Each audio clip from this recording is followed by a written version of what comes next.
Beneath the soaring arches of the grand reception hall, the air tasted of ozone and ancient perfume. Matron Alara stood in the quiet shadows of a crystal pillar. She rhythmically wiped condensation from a silver serving tray. It was a completely mundane task, a small physical rhythm that kept her grounded while the Sylvani ascendancy prepared to humiliate itself. The Astral Coalition had demanded this treaty obligation, a marriage to ensure peace.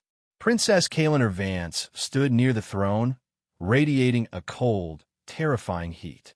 Her polished moonstone skin caught the light of the floating chandeliers. She was a fleet commander, a warrior forced into the role of a diplomatic offering, and her anger made the surrounding air physically heavy. Then the human arrived. Captain Elias Thorne. He was not royalty. He wore a scuffed dress uniform that smelled faintly of recycled ship air. He possessed thick, calloused hands and a deep scar splitting his jawline. The assembled nobility murmured like disturbed insects. Thorne ignored them. He simply looked up at the princess and offered a warm, steady, unafraid smile directly into the furnace of Kaliner's glare. If you want to see how a single human smile can crack an ancient empire, join us and watch closely. Alara was officially assigned to manage the humans' quarters. Kaliner had purposefully placed him in the eastern wing, directly above the servant halls. The heating was entirely unpredictable. The windows faced a gray supply yard instead of the floating gardens. It was a petty cruelty designed to break his spirit.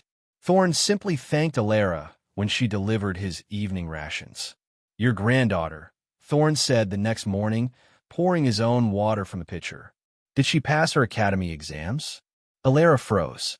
The crystal glass in her hand suddenly felt incredibly heavy. If the other servants heard a human speaking to her, no, the door was securely shut. She swallowed her confusion. "She did, Captain," Alara replied softly. No Sylvani noble had ever asked about her family in 60 years of continuous service. 2 weeks later, the sparring match occurred. Alara watched from the upper viewing tiers of the white stone arena.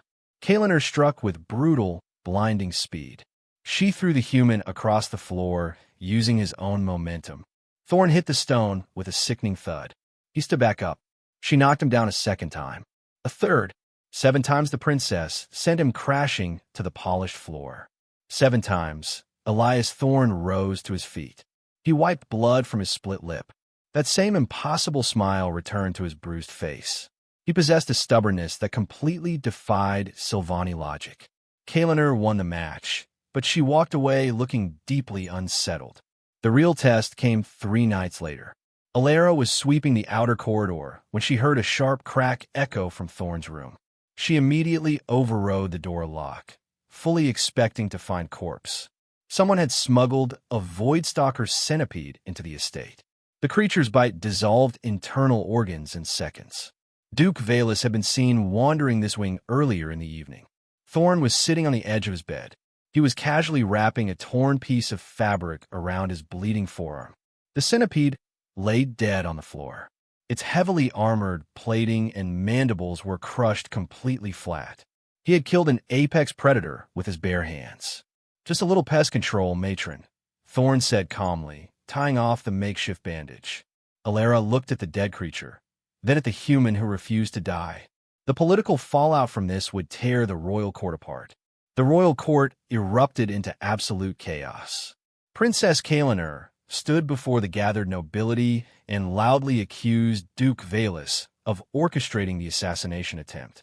Alara watched from the servant alcove, her heart hammering wildly against her ribs. The Duke's face twisted with practiced outrage, his elite supporters rallying tightly around him. A devastating political fracture seemed inevitable. Then, Captain Thorne stepped forward. He spoke in High Sylvani. It was the sacred, complex dialect reserved strictly for royal decrees. His pronunciation was flawless, which meant the human was, no, he couldn't be. Yet he had understood every single insult whispered in his presence for weeks. He dismantled the Duke's honor using nothing but elegant, archaic courtesy, leaving the nobles gasping in shock. Alara accompanied the royal retinue to the Oakhaven summit. The chitinous swarm ambassador, a towering nightmare of black plating and mandibles, formally challenged the marriage. He demanded a brutal trial of worth. Alara stood in the observation tier, gripping the metal railing until her knuckles turned white. The arena shifted. Drones attacked in relentless waves. Thor did not fight like a Sylvani warrior. He fought like a fluid shadow, using leverage, momentum, and environmental traps. He took a crushing blow from a massive combat construct that shattered the stone beneath him. Alara stopped breathing. He did not die. He stood up, bleeding profusely, and smiled at Kalinur.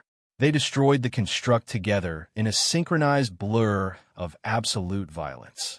Months later, Emperor Vance collapsed from a degenerative illness.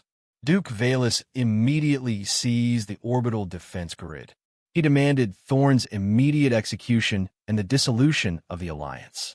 Kalinur prepared for a hopeless, bloody last stand within the estate. Thorn simply asked to use the communication console.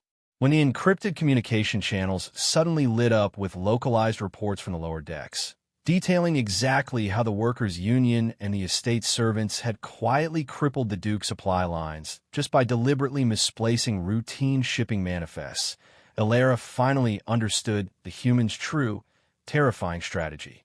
He had conquered the capital not with warships, but with simple, quiet respect.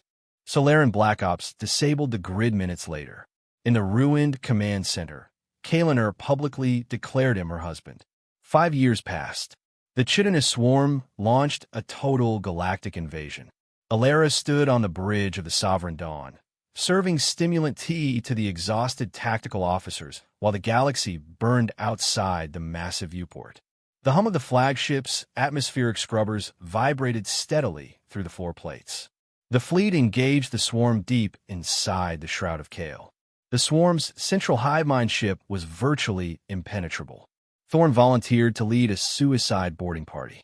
He pressed his forehead to Kalinur's, promised to return, and walked off the bridge. Alara watched the main tactical display. The hive ship suddenly detonated from the inside out. The swarm collapsed immediately. Total silence dominated the bridge. 2 agonizing hours passed. Then, a broken transmission crackled through the speakers. Thorn was alive. Alara carefully closed the heavy leather binding of the royal household logs. She recorded the final entry regarding the treaty obligation, noting simply that the Union had survived the end of the world. Outside the tall glass windows, Kalinur stood beside her battered human. He looked up, bleeding, and offered that same warm, unafraid smile. Have you ever witnessed a small act of quiet respect completely change the outcome of a massive conflict?